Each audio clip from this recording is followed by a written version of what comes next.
Hello, my name is Kelly Cannon, and this is the Salt Lake Tribune Daily Buzz, a video series where we bring you the important story of the day.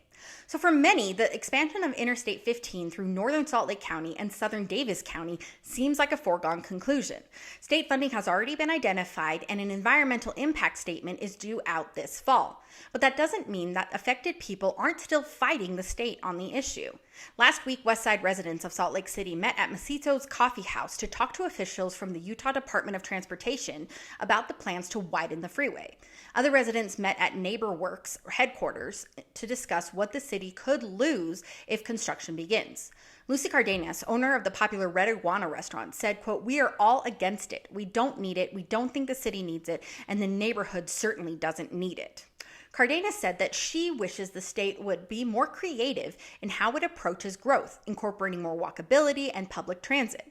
More immediately, she worries about what the freeway construction would mean for already scarce businesses on the west side and others in the affected area. Quote, "When there's construction, they have to reroute people, and people just don't go there," she said. "They'll just forget about the place." So what is the current plan to expand the interstate? UDOT is currently favoring a plan to make the freeway into 5 general purpose lanes, an express lane, and an auxiliary lane in some areas in both directions. Property acquisitions are uncertain at this point, but the general notion is that the project would impact 24 residential properties in Salt Lake City, along with 3 commercial ones and a historic building. UDOT project manager Tiffany Pocock said, quote, "In the screening report, we've done a high-level analysis of what we anticipate could be the impacts based off of the general layouts, but we still have some further refinements and data analysis to do between now and the environmental impact statement draft." Though a no-build option remains under consideration until the study's conclusion, UDOT officials said that during the outreach meeting that they haven't heard of any project canceled because of community opposition. But they added they knew of many drafts that had changed after receiving feedback.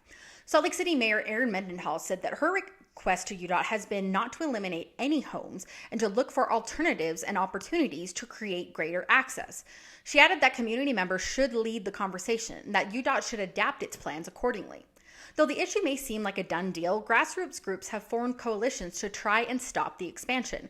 Glendale resident Billy Palmer with the Westside Coalition said it just isn't necessary.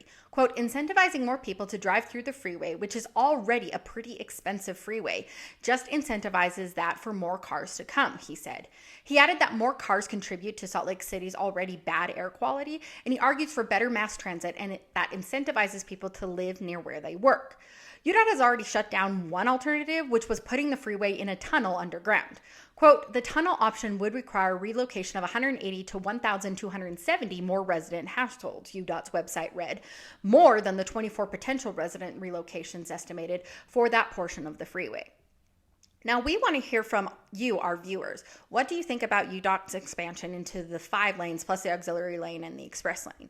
What do you think about these grassroots movements that are trying to stop the expansion?